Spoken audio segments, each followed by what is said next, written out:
This is the second artist reception that we've had since the pandemic. So we're getting back into the swing of things. And I really appreciate Quincy for being here and coming to talk to people. And so at that, I'm going to turn it over to Quincy Roundtree. Thank you. My name is Quincy Roundtree. I'm a Mobile native, been here most of my life. I am an artist. That's pretty much all that can be said about me. I'm not a particular type of artist, any type of art. I've dabbled in sketching, painting. I'm trying to work on like sculptures and action figures right now, just in my spare time. So there you go. Why am I an artist? I've always been one. My earliest memories are of my mother sitting there showing me how to draw little stick figures or draw little shapes and give each one personalities and give each one bad stories and things like that. So that's always been inside. Always been there. Let's see. I've always, like I said, always been drawing, always been working. I remember the first one of these we did was back in 2019, I believe. Very nice. Completely different world back then. Absolutely different world back then. Yeah, we're dealing with pandemic now. We're dealing with, COVID lockdowns and fear and all those wonderful things. Let's see. When I did my first one, this was the biggest event that I had done at the time. I always wanted to be an artist, always drawn, always sketched, always gave away work and everything. I had a few people that would ask me to draw or do little commissions, but honestly, being asked to stand in front of a bunch of people and talk about who I was, this was the very first time I did that. And I was very, very thankful for the opportunity to do so. What have I been doing since then? Let's see. Right after that, I made friends with a few people downtown, a restaurant. I was allowed to set up in there. We had a partnership going. I was at my artwork in there, selling artwork, promoting them, they're promoting me. It was looking really, really nice. And then the first round of shutdowns happened. And sadly, the restaurant did not make it through that first round. So again, me and my artwork were homeless. After that, I got really, really sick. Really, really sick. I was temporarily blind for a little bit. And once I recovered from that, then I got COVID. So that was fun. Still a lot of my energy, a lot of my drive, a lot of my everything. But I continue to draw because that's just in me. Drawing is my passion. It's what I get when I want to do and I get in the morning. It's also the thing that frustrates me more than anything else. It's my poison, it's the remedy, It's all I have. Worked a bunch of interesting jobs in my life. Earliest job I can think of I worked in a comic shop at the flea market comics. Best boss ever had, Stephen Barrington. He taught me a lot about business, a lot about life. Really, really nice guy. I went from that to trucking, saw most of the country, saw a bunch of just beautiful sights that I don't think I would have seen if I had that job. Went from that to home place, which is possibly one of the worst jobs I've had. First guy that stuck me with, people just constantly made me, you're stupid. I had never worked with furniture before, but that was his response. Anytime I didn't know anything, it's stupid. Second guy put me with, didn't really understand sarcasm at all. So I constantly say stuff like, we'd be in a dance center in Panama City. I'd say, well, we're stuck here on this wonderful beach, but we're stuck inside building furniture instead of enjoying the beach. You look me dead in the face and go, you said that like it's a joke. Well, it's really kind of true. Went from that to by far my favorite job, the one that just really hurt me, visited with me the most, as Bay Point Hospital. That's the hospital for special needs and troubled children.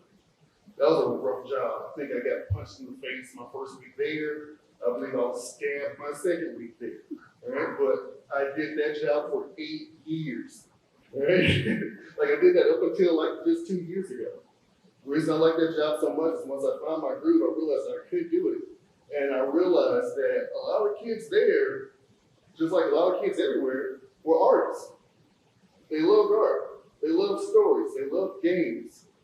They loved being able to see themselves in the stories and in the games and the art. And that's why that job became so important to me, because I started to realize that it was over the course of a summer. We had one kid there, no matter what movie we watched or what show we watched, he would constantly look at the screen and go, that kid looks like me. One kid. I worked with 30-something kids on the average year. Only one child was able to look at the media that we were consuming and see himself. Just that one. I was like, and I had to sit there and had to wrestle with some stuff from when I was little and realize that, yeah, I never really saw myself in any of the adventure movies or cartoons that I watched as a kid. And it made me start to think of how that affected me because I was able to see how it was affecting these children. So we got to work. I'd ask them what they want to see, what they like, what powers they have if they were heroes. And we started working on that. We came up with all sorts of crazy characters, all sorts of just fun stories and adventures. And I knew right then and there, I was like, this is what I have to do with what I have. This is what I have to do with the skill. This is why I have this skill. It's not just something I'm doing for the fun of it or just, in my spare time. I need to actually try to do something with this. Because somebody's got to. And this is pre Marvel Cinematic Universe where you could just pick out a movie and say, oh, there I am, or there's somebody I know. This is before all those movies came out. This is back in 2010, 2011, when they weren't even thinking about Black Panther or Captain Marvel or Wonder Woman or any of those films were out. Books were out, but at your kids' hospital, you got no access to those. All you have access to is a TV. That's it. They don't let you bring stuff in, which is the reason why it was great that I didn't have to bring anything in. All I need was a piece of paper. That's it. A piece of paper and a pencil. Start right there. We have a little comic book. We have a story by the time it's done. I'm sending these stories off to these kids. We're sitting there brainstorming. I'm coming back the next day to work, and they're telling me the adventures that they put these characters on. Right? I start writing some of them down. I feel bad I lost them because one of my favorite stories is all the little kids, all the pre-ads, because we went from 6-year-olds up to 8-year-olds. All the 6 and 7-year-olds started this. Apparently, there was a war between vampires and mermaids they came up with. And my coworkers were constantly like, y'all stop talking. I was like, no. I'm 3 chapters in. I need to know what happens next. The vampire queen just killed the mermaid king, and I need to know what's going on. And I loved it. I absolutely loved that job. It gave me so much energy, but it was a young person's job. There's only so many fights you can break up, over so many years before your reflexes get a little slow. And you start taking a few to the chin. It's like, I gotta step out of this. So then I went to the Courier, same company. So every now and then I was still able to see my kids, because I was going to the same facilities. So I was able to pick in on some of them every now and then. I loved it. Every job I've had, everybody sat there and said, oh, why are you doing this? You're so good at art. Why are you doing this? Like, because I need to eat. I live in the real world. I don't live in the world that appreciates artists until, long after most of them have passed. Like, I need food. I have to pay my rent. That's why I'm here. That's why I'm working this job, And that got me thinking. I've seen memes, I've seen people that talk about how celebrity kids, they go into the arts, they go into the music, like, well, look how privileged they are. It's like, well, it's not really that they're privileged. It's that they don't have to worry about those things that we have to worry about. To me, that showed me that if we didn't have to worry about rent, we didn't have to worry about insurance, we didn't have to worry about gas, a lot of us would be artists. Because that's in every last one of us. It's just there. That's what it is to be human. My current job right now, because I did Courier for a little bit, but I had to leave. So now I work at Oregon Textiles. By far, my favorite coworkers that we work with. I'm not just saying that because some of them are here. It's not against the truth. I wouldn't feel about that. I was at Bay Point for close to 10 years. I couldn't remember at least 3 people's names. I can realize one of the kids' names, but my coworkers, I wasn't really worried about. I was there for the children. It was a semi-thankless job, but I knew I was helping those kids out. That's why I was there. That's why I did it. My current job is nice. They say the same thing because I'm always sketching. I can't stop sketching. I can't stop drawing. It's what I do. It's how I spend my time. There's folks that like to go out to drink, like to go out clubbing, like to go out partying, like to go out adventuring. I just want a pencil. Just give me a pencil and a piece of paper. Just let me draw something. I'm so happy to be in a position right now where I can share that art with everybody that I know and with people all over the world now. For the past few years, I've been able to ship work to California, to Australia. I look at my algorithms online, and apparently I'm like really, really big in the Philippines.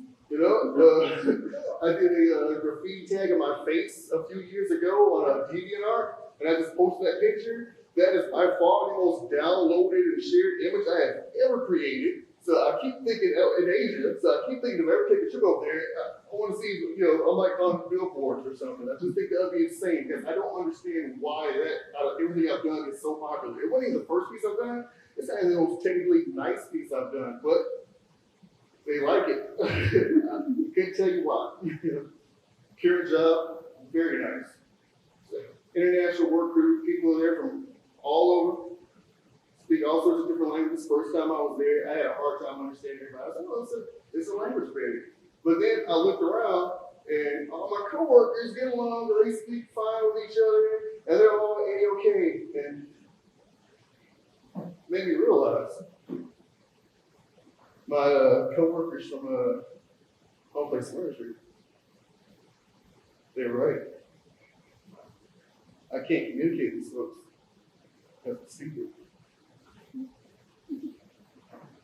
Yeah. Say it like it's a joke, but actually it's kind of true. No, I'm just kidding. But no. Love it. Love work. Love art. Love drama. I believe everybody loves drama. I believe everybody loves work. We doodle, we sketch, we draw, we write. We all do it. We're all singers. We're all artists. We're all writers. We're all storytellers. We all start that way. We push it down. We ignore it because life gets in the way. There's only a few of us, and I still don't count myself as being there yet, that are actually able to make a decent living off the things that we love, off of those passions. I'm trying. Like I said, life gets in the way. But we have to keep going. We have to keep moving forward. This pandemic's taught me a lot about life. It's taught me that life can be working an entire year on a project and then losing it. That happened to me last year. I was planning on launching a book this year. I don't know where that work went. How a year's work gone? What am I supposed to do? I have to keep moving forward. The work I lost to me is priceless because it's a year's worth of work. It was going to be my big story. If someone were to come across that, like if I left that somewhere and someone else finds it, it's going to be worthless because what's it going to be to them? It's not going to have the same meaning it has to me. To them, it's just lines on paper. To me, that was 12 months of hard work, research, looking things up, trying to sit there, test the market, see what people like, what they wouldn't like. But what can you do? You move forward. That's right. My mom told me long time ago when I was just not too much shorter because I think I've been like this height my entire life, but a lot younger, a lot more naive. I was like, I like to draw. What do I do? How do I do? What do I do? How do I move forward? What do I do? She told me. Same thing I tell those kids at Bay Point, I tell everybody. You have to keep drawing. Just keep drawing. And I have. I don't plan on stopping. If I become successful tomorrow, I'm not going to stop drawing. If I become homeless tomorrow, I'm not going to stop drawing. It's in me. It's always going to be in me. I'm just glad that I'm able to share some of that that's in me with the outside world. And I can guarantee you, because I've talked to the artists and I know how I am, the amount of work you see that I've put out there into the world, that's a tenth of what's up here. It takes a lot of energy, it takes a lot of dedication, it takes a lot of determination to birth something from the ether, to take that out of here and put it on paper. I've been criticized for my work before. Every artist has. I can guarantee you there's no greater critic than the artists themselves. It's constant work I have in folders that I drew it, I looked at it, I liked it, went to sleep, woke up the next morning, I was like, this is garbage.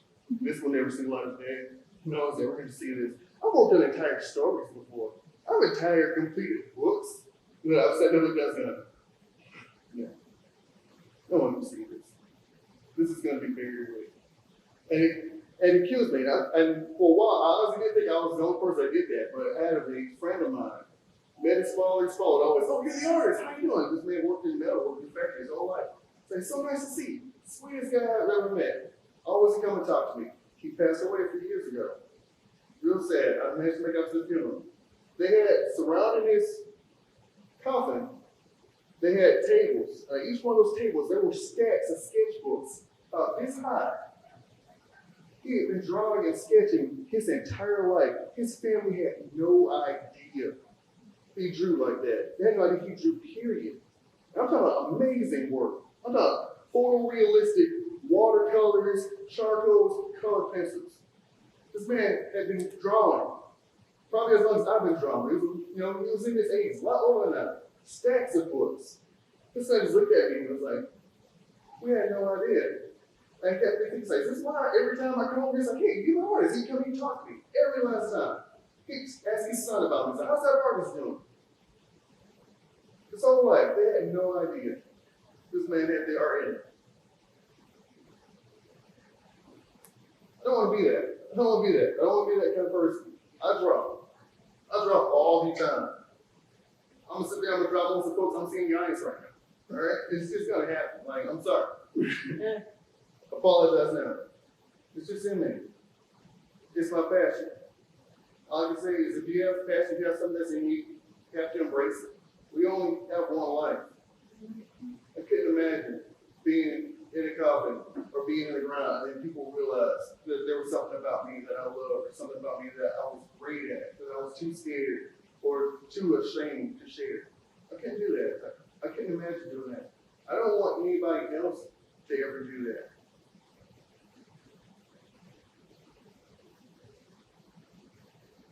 I'm an artist. I draw. I draw what I see. I draw what I feel. I draw what I'm thinking about. I'm a child of the 80s. I was brought up on 80s cartoons. I was brought up on 90s video games. I was brought up on early 90s anime and manga. And that's pretty much how I see a lot of things. That's just what I am. That's just what's in me. I see a lot of stuff in the context of jokes, in the context of comic books. And I put it all out there. So there's not really one theme to any of my work that you can see. It's not, oh, well, he's going through this, he's going through that. When I was working at Bay Point, I started drawing on Post-it notes. Like, it was a Post-it note with kids' names on it. He just gave me a scrap of paper. What did I do with it? I've been drawing it.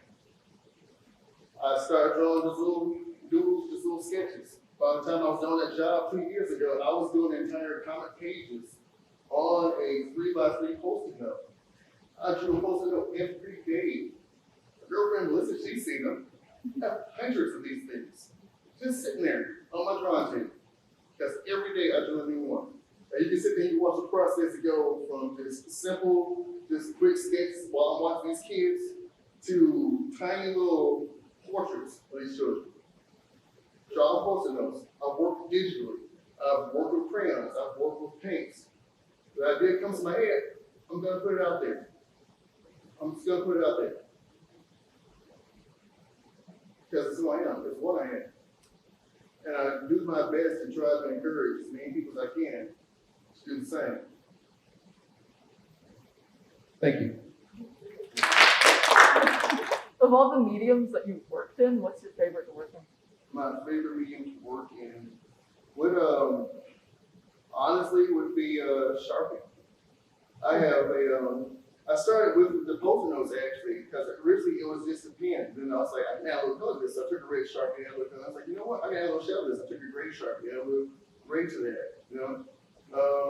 Right now, I'm going to try to figure out how I can find a actual sketchbook I can take with me at work so I can do that on my breaks, you know? Because I miss working with the red and gray Sharpie, you know?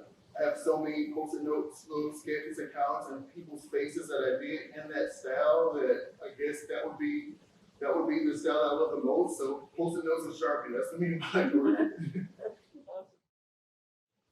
What was the most complicated work that you've done? The most complicated work that I have done would, I would say comic pages.